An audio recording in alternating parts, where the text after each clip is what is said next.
ভাই, তোর লাইফটা গুছিয়ে দিতে পেরে খুব ভালো লাগছে। তোর কষ্ট চোখের সামনে সহ্য হতো না আমার। কায়ানের চোখে আবারও এক ঝলক বিষণ্ণতা নেমে এলো।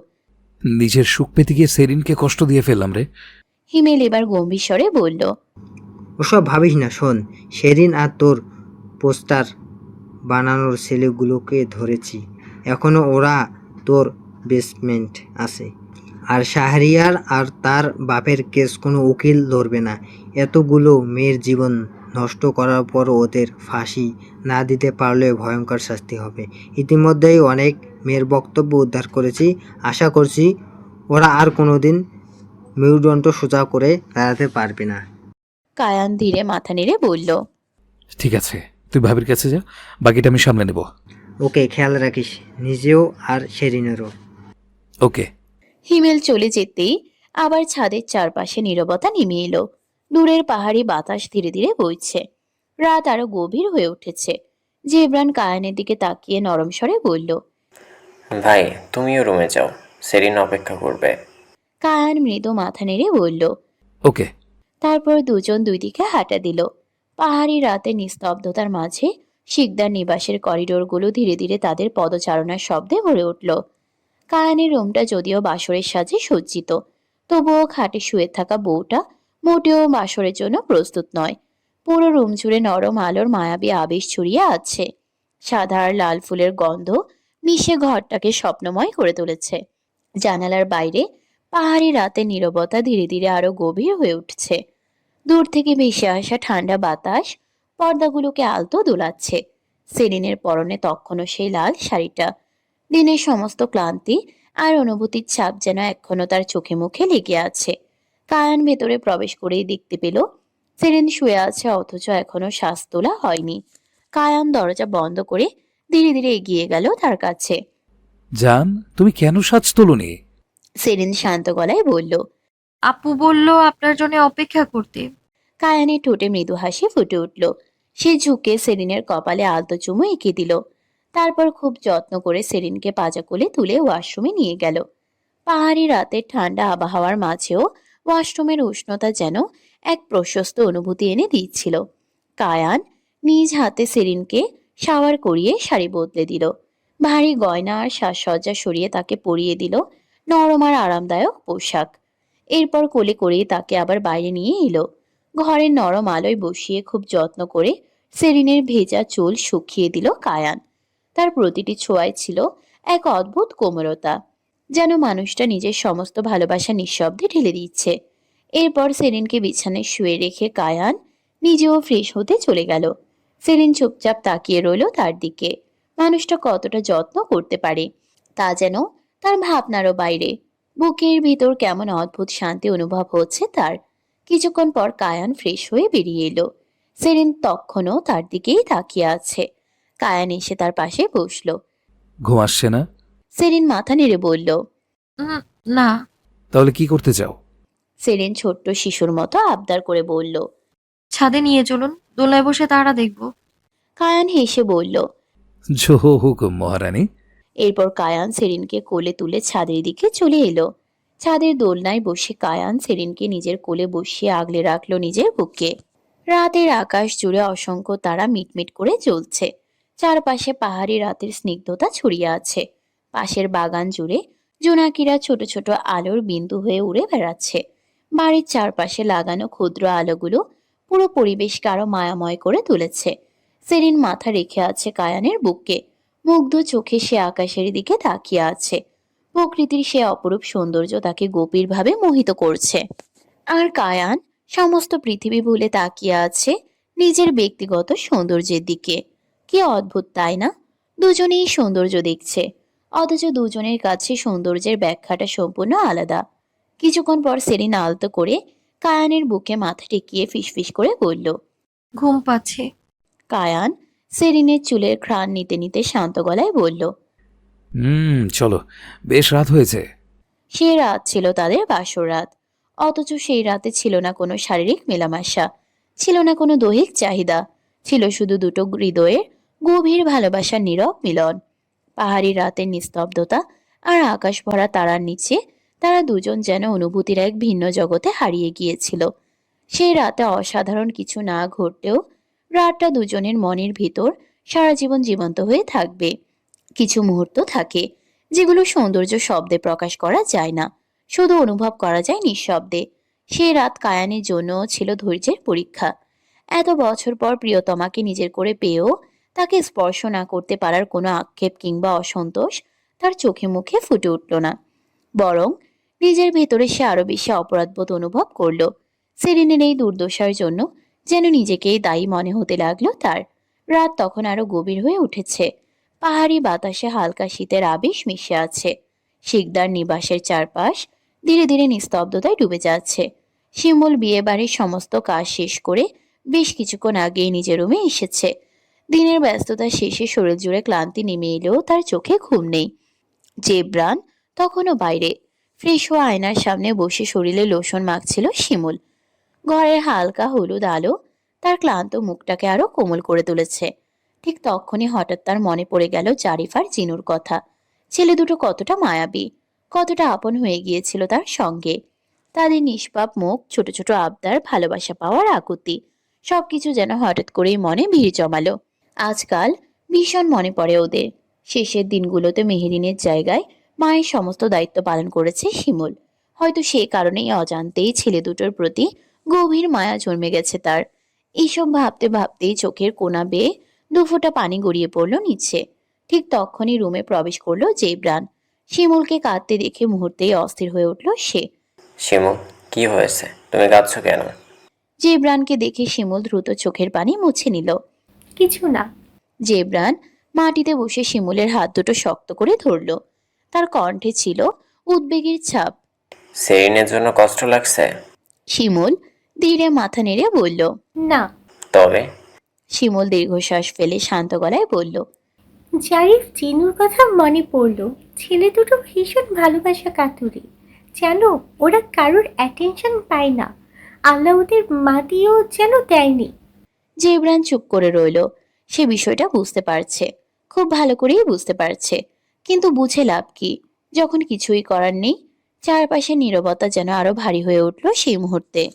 আজ ছুটির দিন। মাহমুদ আজ বাড়িতেই আছে, তার খুব বেশি কাজ নেই। তাই আজ বাড়ির বাগানটা পরিষ্কার করার সিদ্ধান্ত নিয়েছে সে। বেশ অনেকক্ষণ যাবৎ কাজ শেষ করে মাহমুদ বাগান থেকে ঘরে ফিরে দেখলো জারিফ পড়ে গিয়ে পায়ে ব্যথা পেয়েছে। জিনু বুঝে উঠতে পারছে না কি করবে। অন্যদিকে জারিফ প্রচন্ড কান্না করছে। ছেলে দুটোর এমন অবস্থা, অথচ তাদের মায়ের সেদিকে যেন কোনো ধ্যানই নেই। মেহরিন বসে ফোন টিপছে। বিষয়টা মাহমুদের মোটেই পছন্দ হলো না। সে চিৎকার করে উঠল। মেহরিন, ভাইয়ের চিৎকার শুনে মেহরিন কান থেকে এয়ারপোর্ট দুটো নামালো। কি হয়েছে মাহমুদ? আপু, তুই কি দেখছিস না বাচ্চাটা পায়ে ব্যথা পেয়েছে? তুই কি মানুষ? মানুষ বাদ দে, তুই কি ওদের মা? যবে থেকে এসেছিস তোকে দেখছি ওদের প্রতি কোনো খেয়ালই দিচ্ছিস না। সমস্যা কি তোর? মেহরিন বিরক্ত হয়ে উঠে দাঁড়ালো। কিছু হয়নি জারিফের, ও জাস্ট অ্যাটেনশন সিকার। মেহরিন, তুই ওদের মা, ওদের কি তোর থেকে অ্যাটেনশন সিক করতে হবে? মেহরিন বিরক্তিতে চোখ ঘুরিয়ে বলল। বেশি বকিস না। মাহমুদ বুঝলো বোনকে বুঝিয়ে কোনো লাভ নেই, তাই সে জারিফকে কোলে তুলে নিজের রুমের দিকে হাঁটা ধরলো। মেহেরিন আবার নিজের ফোনে মুখ গুজে দিল। এভাবেই কেটে যায় বেশ কিছু দিন। সেরিন এখন পুরোপুরি সুস্থ। মেয়েটা আবার স্বাভাবিকভাবে হাঁটতে পারে। এই কয়েকটা দিনে কায়ান যেন তার ছায়া হয়ে থেকেছে। দিনের প্রতিটি মুহূর্তে সেরিনের পাশে ছিল সে। ছোট থেকে ছোট কাজেও সাহায্যের হাত বাড়িয়ে দিয়েছে। সেরিনও ধীরে ধীরে উপলব্ধি করেছে মানুষটা তাকে ঠিক কতটা গভীরভাবে ভালোবাসে। এতগুলো দিন সেরিন আর কায়ান একই বিছানায় ঘুমিয়েছে, অথচ কায়ান কখনো তাকে একটি চুম্বন পর্যন্ত দেয়নি। যদিও বিয়ের আগেই সে এমন করেছে, কারণ সে চায়নি সেরিন কোনোভাবে নিজের ছোট বা অস্বস্তিকর অনুভব করুক। তার কাছে ভালোবাসার চেয়েও গুরুত্বপূর্ণ ছিল সেরিনের স্বস্তি আর সম্মান। আজকাল সেরিন এমনিতেই ভীষণ খুশি থাকে, আর কায়ান আশেপাশে থাকলে সে খুশির যেন আর কোনো সীমানা থাকে না। রান্নাঘরে দাঁড়িয়ে চা বানাচ্ছিল সেরিন। বাড়ির ছেলেরা কিছুক্ষণ আগেই ফিরেছে।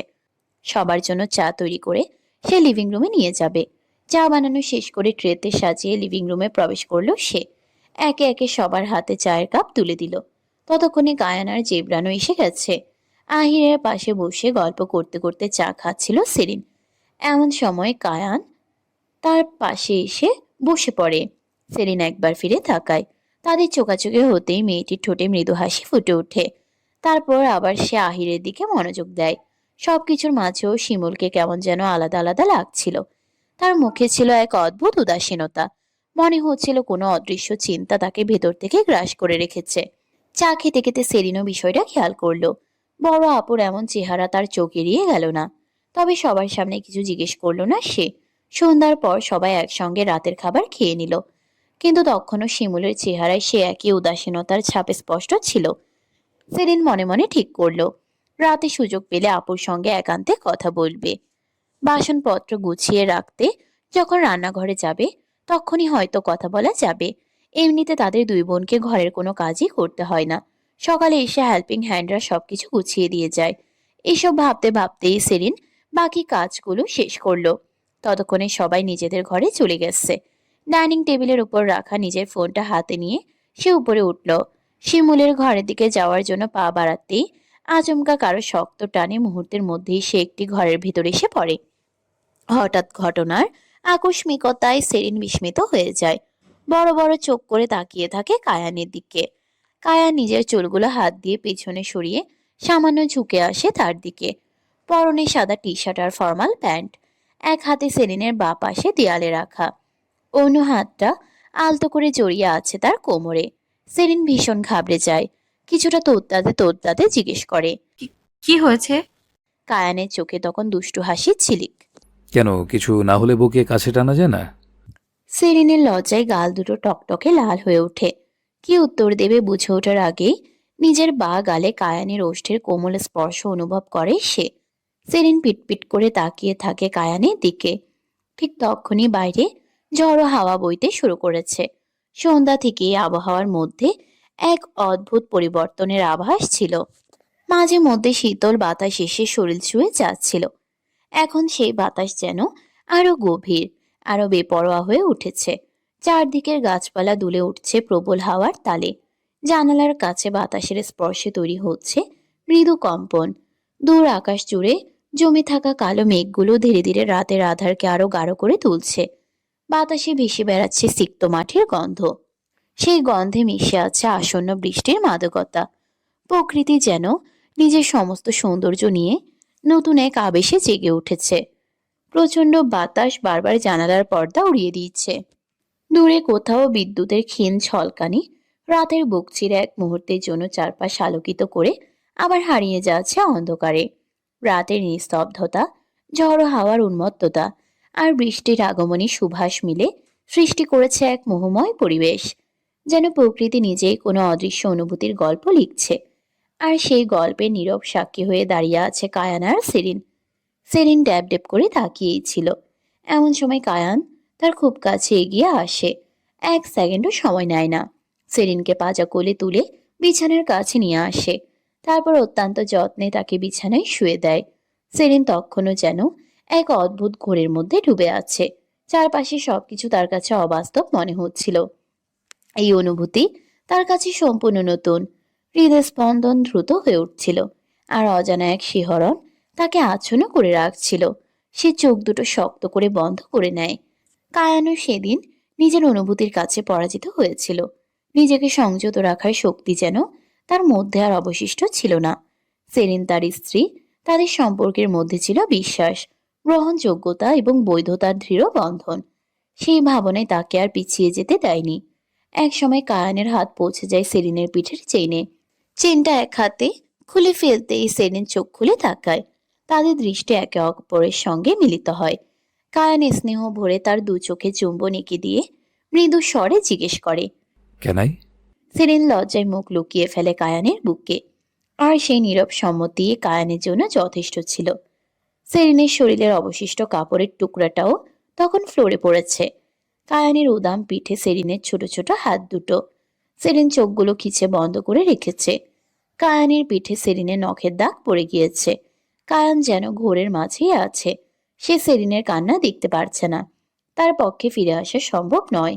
সেলিন ফুপিয়ে উঠে শব্দ করে। কায়ান একটু নিচু হয়ে সেলিনের ওষ্ঠদ্বয় ফের আঁকড়ে ধরে।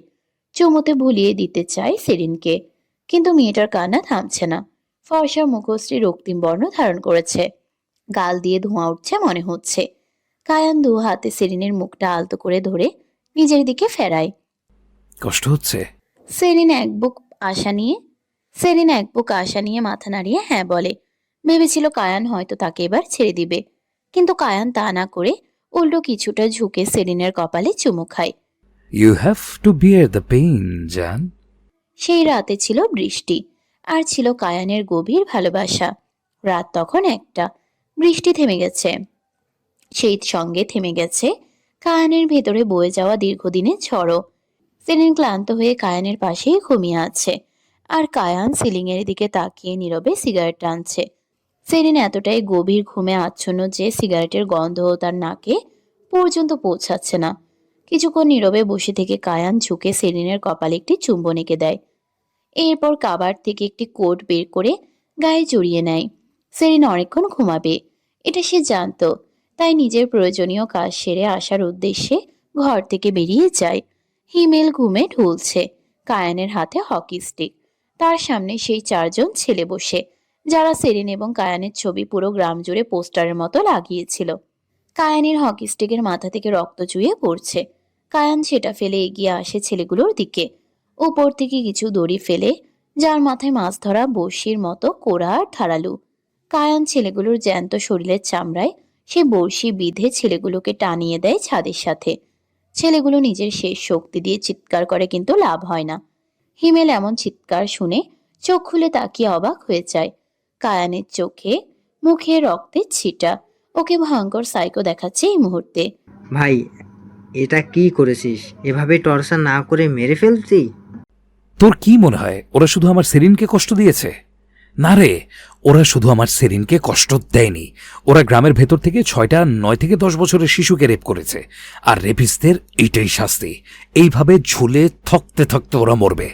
ওরা মরার পর কিছু শকুন ছেড়ে দিস, শকুনগুলাই খেয়ে যাবে, ডেড বডি নিয়ে আর চিন্তা নেই। হিমেল দীর্ঘশ্বাস ফেলে। কায়ানের এই সাইকোপ্যাথ রূপটার সাথে শুধুমাত্র সে পরিচিত। কায়ান যে ঠিক কতটা সাইকো তা কেউ জানে না। হিমেলের ভয় হয়, এটা যদি কখনো সেরিন জানতে পারে সেদিন কি হবে। সেরিন মেনে নিবে তো সব। কায়ানের এই সাইকোন্যাস সেরিনের জন্য কতটা বাড়তে পারে সে সম্পর্কে সেরিনের কোনো ধারণা নেই। কায়ানকে দেখে বোঝা যায় ছেলেটা ঠান্ডা মাথায় সিদ্ধান্ত নেয়, কিন্তু সে ঠিক কতটা সাইকো এটা শুধুমাত্র হিমেলই জানে। পরদিন সকালে শিকদার নিবাসের আম বাগান থেকে গত রাতের ঝড়ে ঝুড়ি ভর্তি করে আম সংরক্ষণ করা হয়েছে। ঝুড়ি ভরে আম কেয়ারটেকার এবং মালি মিলে এনে বাড়ির সামনে রাখছে। বানু মির্জা এত আম দেখে অবাক হলেন, যদিও এইসব তিনি খুব একটা খেয়াল করেন না। তবুও এত আম হয়েছে, তার যত্ন ছাড়া এটাই কত। তার বাড়িতে কাজ করা লোকগুলো খুব মনোযোগ দিয়ে নিজের বাড়ি মনে করে কাজগুলো করে। বানু মির্জা ভালো কিছু আম বেআই বাড়িতে পাঠানোর জন্য আলাদা করতে বলে, আর সবাইকে ভাগ করে নিয়ে যেতে বলে তাদের জন্য কিছু রেখে। বানু মির্জা এমনই, কিছুই তিনি একা খান না, সবাইকে বিলিয়ে দেন। এতে নাকি সদা বাড়ে। আহি সকাল সকাল ঘুম থেকে উঠে বাইরে এসে দেখে তার মা এসব করছে। আহি এগিয়ে গিয়ে বলে, বাহ, এত আম দিয়ে কি হবে মা? সবাইকে দিব আর আমরা খাবো। ওহ মা, আমি বলছিলাম যে জারিফ আর জিনুকে কিছু পাঠাবে, ছেলে দুটোর কথা বড্ড মনে পড়ে আমার। বানু মির্জা দীর্ঘশ্বাস ফেললেন। আসলে এই ছেলে দুটো তার আপন না হলেও খুব টান ছিল তার। মেহেরিন ভীষণ বেয়াদব একটা মেয়ে, ছেলে দুটোকে একটুও যত্ন করে না। বানু মির্জাই বা কতটা করবে। তবুও এটা সত্যি এই আম জারিফ চিনুর খুব পছন্দ। কিছু আম জারিফ চিনুর নাম করে পাঠালে খুব একটা ক্ষতি নেই। সকালবেলার নরম রোদ জানালার ফাঁক গলে এসে সেলিনের চোখের পাতায় আলতো করে স্পর্শ করতেই তার ঘুম ভাঙল। বাইরে ছিল এক নির্মল সকাল, আকাশ জুড়ে ছড়িয়েছিল ধবধবে আলো, আর মৃদু বাতাসে দুলছিল দূরের গাছের পাতাগুলো।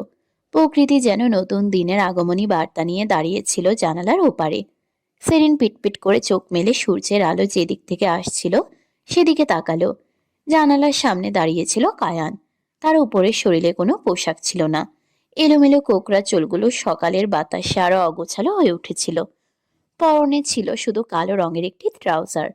সোনালি রোদ এসে পড়েছিল তার শরীরে, আর সেই আলোয় তাকে যেন অসাধারণ দীপ্তিময় লাগছিল। তীক্ষ্ণ মুখাবয়ব, দৃঢ় ব্যক্তিত্ব আর স্বাভাবিক সৌন্দর্যের এক অনন্য মিশ্রণ ছিল তার মাঝে। সকালের শান্ত আলোতে তাকে যেন আরো বেশি সুদর্শন মনে হচ্ছিল। সেরিন এক দৃষ্টে তাকিয়ে রইল তার দিকে। জীবনের পথ চলায় এমন একটি সকাল তার জন্য অপেক্ষা করে আছে কখনো কল্পনাও করেনি সে। চারপাশে নিস্তব্ধতা, জানালার বাইরে ভেসে আসা পাখিদের ডাক আর ভোরের কোমল আবহাওয়া মিলেমিশে মুহূর্তটাকে আরো সুন্দর করে তুলেছিল। সেরিনকে এভাবে তাকিয়ে থাকতে দেখে কায়ান ধীর পায়ে বিছানার দিকে এগিয়ে এলো। সেরিনের কাছে এসে তার কপালে স্নেহ ভরা একটি চুম্বন এঁকে দিল সে। সেরিন চোখ বন্ধ করে নিজের গায়ে জড়িয়ে থাকা চাদরটি আরো শক্ত করে ধরল। কায়ান হালকা হেসে তার দিকে তাকালো, তারপর নাকে আলতো করে চুম্বন দিয়ে বলল, এত লজ্জা কেন পাও? সেরিন মৃদু স্বরে বলল। কোথায়? কায়ানের ঠোঁটের কোণে হাসি ফুটে উঠল। আমি কাল রাতে সব দেখে ফেলেছি। কথাটি শুনে সেরিনের লজ্জায় কায়ানের বুকে মৃদু আঘাত করল। কায়ান আবারও স্নেহ ভরে তার কপালে চুম্বন করে বলল। ফ্রেশ হয়ে চলো। এরপর কায়ান সেরিনকে চাদরে মুড়িয়ে ওয়াশরুম পর্যন্ত নিয়ে গেল। দুজনে প্রস্তুত হয়ে বাইরে বেরিয়ে এলো। সেরিন গোলাপি রঙের একটি শাড়ি পরেছিল। কোমল রঙের সেই শাড়িটি তার ফর্সা গায়ের রঙের সঙ্গে অপূর্ব মানিয়ে গিয়েছিল। সকালের আলোয় তাকে যেন আরো স্নিগ্ধ ও মায়াবী লাগছিল। অন্যদিকে কায়ানো অফিসের জন্য প্রস্তুত হচ্ছিল। শাড়ি পরা সেরিনকে দেখে কিছুক্ষণের জন্য থমকে গেল সে। তার দৃষ্টি স্থির হয়ে রইল মেয়েটির উপর। সেরিনের কোমরের নিচ পর্যন্ত নেমে আসা ঘন কালো চুলগুলোর দিকে কিছুক্ষণ তাকিয়ে রইল কায়ান। দীর্ঘ মসৃণ চুলগুলো যেন তার সৌন্দর্যে আলাদা এক মাত্রা যোগ করেছিল। চুলগুলোর দিকে তাকিয়ে কায়ানের মনে একটি ভাবনা এলো। আজ অফিস থেকে ফেরার পথে সেরিনের জন্য কিছু সুন্দর হেয়ার অ্যাক্সেসরিজ কিনে আনবে সে। এইসব ভাবতে ভাবতেই কায়ান পুরোপুরি প্রস্তুত হয়ে গেল। এরপর দুজনে একসঙ্গে নিচে নেমে এলো সকালের নাস্তা করার জন্য। বাইরে তখন রোদের উজ্জ্বলতা আরও বেড়েছে। বাগানের ফুলগুলো শিশির ভেজা পাপড়ি মেলে দাঁড়িয়ে আছে, আর চারদিকে ছড়িয়ে আছে এক শান্ত প্রশান্ত সকালের আবেশ। নতুন দিনের সেই সুন্দর সূচনার পাশাপাশি হেঁটে চলল কায়ান আর সেরিন। ডাইনিং টেবিলে সকালের নাস্তার আয়োজন জমে উঠেছে। সবাই নিজ নিজ জায়গায় বসে নীরবে খাবার খাচ্ছে। ঘর জুড়ে ছড়িয়ে আছে এক প্রশান্ত সকালের আবহ। সেরিন আজও খেয়াল করল শিমুল যেন কোনো এক অদৃশ্য চিন্তায় ডুবে আছে। মেয়েটার মুখে স্বাভাবিক হাসি থাকলেও চোখে মুখে স্পষ্ট অস্থিরতার ছাপ। বিষয়টা সেলিনের নজর এড়ালো না। মনে মনে সে ঠিক করলো সবাই অফিসে চলে গেলে শিমুলকে একান্তে জিজ্ঞেস করবে কি হয়েছে তার। এমন সময় আহি মুখ তুলে বলল, ভাইয়া, তোমার কথা মতো আমি শেরিনের সব কাগজপত্র ভার্সিটিতে জমা দিয়ে দিয়েছি। শেরিন ভর্তি হয়ে গিয়েছে। পরশু থেকে শেরিনের ক্লাস শুরু হবে। কথাটা শুনে সেলিন বিস্ময়ে স্থির হয়ে গেল। সে তো নিজের রেজাল্ট সম্পর্কে ঠিক মতো কিছু জানতো না। কায়ান স্বাভাবিক ভঙ্গিতে খাবার খেতে খেতে বলল, সেরিন, তোমার মেরিট অনেক ভালো ছিল। তুমি রাষ্ট্রবিজ্ঞানে চান্স পেয়েছো। কথাটা শুনে সেলিন এবং শিমুল দুজনেই অবাক হয়ে গেল। পর মুহূর্তেই সেরিন উঠে গিয়ে শিমুলকে জড়িয়ে ধরল। শিমুলের স্নেহ ভরে সেরিনের কপালে চুমু খেয়ে বলল, মা বাবা জানলে ভীষণ খুশি হবে। মা বাবার প্রসঙ্গ উঠতে কায়ানের মুখের অভিব্যক্তি বদলে গেল। তার চেহারায় গম্ভীরতার ছায়া নেমে এলো। গম্ভীর কণ্ঠে সে বলল, বলার আগে একবার ভেবে নেবে সেরিন। এবার কিছু হলে আমার সামনে কে আছে সেটা ভুলে যাব। শিমুল সবই বুঝতে পারল, তাই ঠোঁটে জোর করে একটি হাসি টেনে এনে বলল, ভাইয়া, আপনি কিন্তু আসলে অনেক পজিটিভ। কায়ান নির্বিকার স্বরে উত্তর দিল। একটা মাত্র বউ আমার। বানু মির্জা ছেলের চোখে মুখে জমে থাকা রাগ স্পষ্ট বুঝতে পারলেন। পরিবেশটা হালকা করার জন্য তিনি মৃদু হেসে বললেন, সেরিনের এত সুন্দর একটা খবর শুনে খুব ভালো লাগলো। মতিউরকে বলে পাড়ায় মিষ্টি বিলিয়ে দাও কায়ান। সঙ্গে সঙ্গে যে প্রাণ উৎসাহ নিয়ে বলে উঠল, হ্যাঁ, এটা ভালো বুদ্ধি। আমার কিউট শালি আসলে দারুণ কাজ করে ফেলেছে। আহি হেসে বলল, হ্যাঁ, যা বলেছে জেবরান ভাই। চট্টগ্রামের টেকা সত্যিই খুব কষ্টের। আমি এত প্রিপারেশন নিলাম, সব জায়গায় হলো, শুধু চট্টগ্রামে হলো না। আবার আমাকে পরের বছর পরীক্ষা দিতে হলো। কিছুক্ষণ পর কায়ান চেয়ার সরিয়ে উঠে দাঁড়ালো। আচ্ছা, আমার হয়ে গেছে। আমার বেগম, আমি আসছি। তার সঙ্গে সঙ্গেই জেবরানও উঠে দাঁড়িয়ে বলল, ভাই, আমাকে নিয়ে যাও। কায়ান সংক্ষিপ্ত উত্তর দিল। চল, এরপর কায়ান এবং জেবরান একসঙ্গে বেরিয়ে গেল।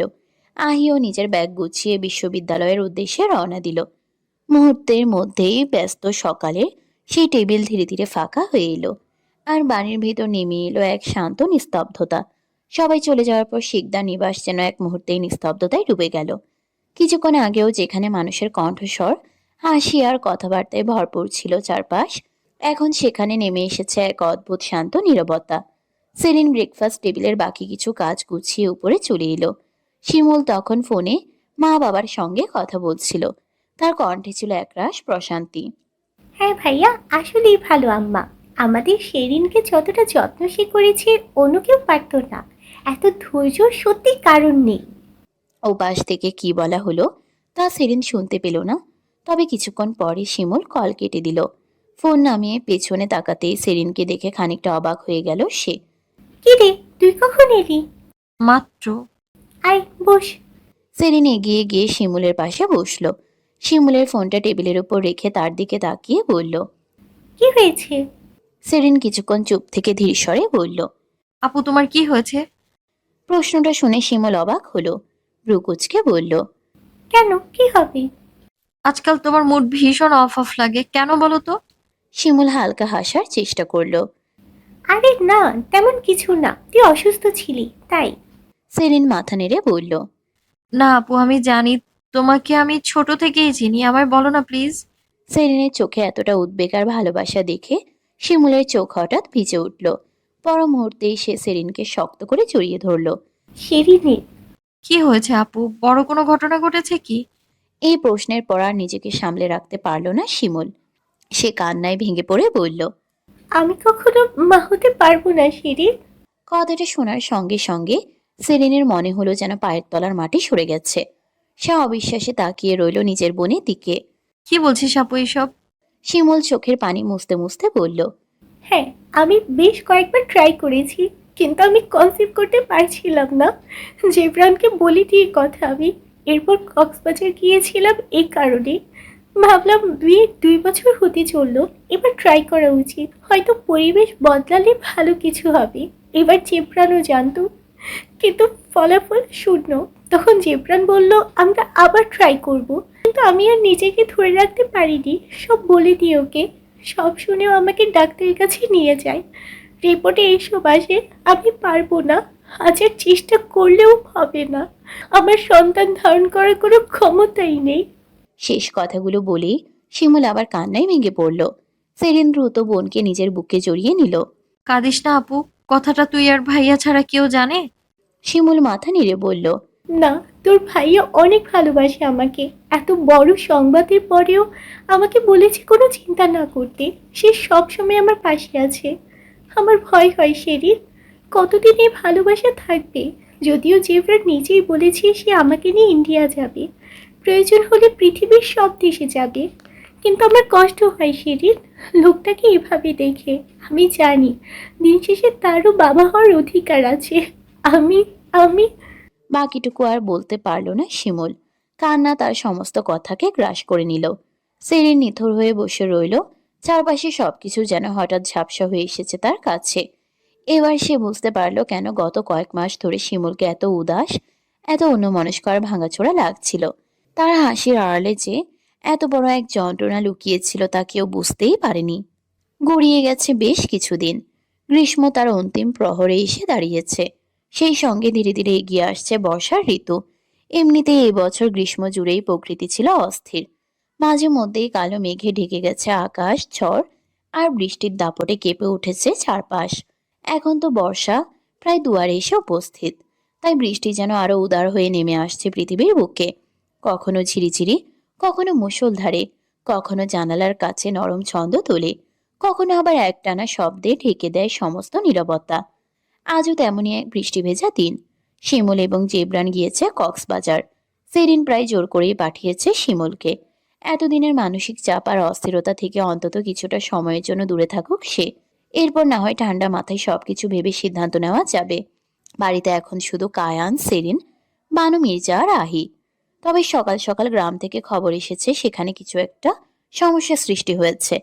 তাই বানু মির্জা এবং আহি তড়িঘড়ি করে গ্রামে চলে গিয়েছেন। আর কায়ান রয়েছে অফিসে। ফলে এই মুহূর্তে পুরো বাড়িতে একাই রয়েছে সেরিন। ভীষণ একঘেয়ে লাগছে তার। বিশাল বাড়িটা যেন আজ আরো বেশি নীরব, আরো বেশি ফাঁকা। সময় কাটানোর জন্য তাই দুপুরের রান্নাটা সে নিজেই করলো, অবশ্য সার্ভেন্টকে সঙ্গে নিয়ে। রান্না শেষ করে সেরিন গিয়েছে গোসল করতে। ঠিক সেই সময় বাড়িতে ফিরেছে কায়ান। বানু মির্জা ফোন করে তাকে জানিয়েছিলেন আজ তিনি আহিকে নিয়ে গ্রামে যাচ্ছেন এবং ফিরতে বেশ দেরি হবে। বাড়িতে সেদিন একা থাকবে, তাই যেন কায়ান দ্রুত বাড়িতে ফিরে আসে। কথাটা শোনার পর অফিসে আর মন বসেনি তার। প্রয়োজনীয় কাজগুলো গুছিয়ে সে সোজা বাড়ির পথ ধরেছে। কায়ান ফিরতে ফিরতে সকাল থেকে চলতে থাকা হালকা বৃষ্টিটা যেন আচমকা রূপ বদলে নিল। আকাশ ভেঙে নেমে এলো মুষলধারে বর্ষণ। ধূসর মেঘে ঢেকে গেল চারদিক। বৃষ্টির ঘন পর্দায় দূরের সবকিছু ঝাপসা হয়ে উঠল। গাড়ি থেকে নেমে বাড়ির ভিতরে প্রবেশ করার আগে বেশ খানিকটা ভিজে গেছে কায়ান। বাড়িতে ঢুকেই সে সেলিনকে ডাকলো, কিন্তু সেলিনের বদলে এগিয়ে এলো এক তরুণী সার্ভেন্ট। মেয়েটার বয়স খুব বেশি নয়, পরনে সাধারণ একটি থ্রি-পিস। তাকে আগে কখনো দেখেনি কায়ান। নতুন মুখ দেখে ভ্রু সামান্য কুঁচকে গেল তার।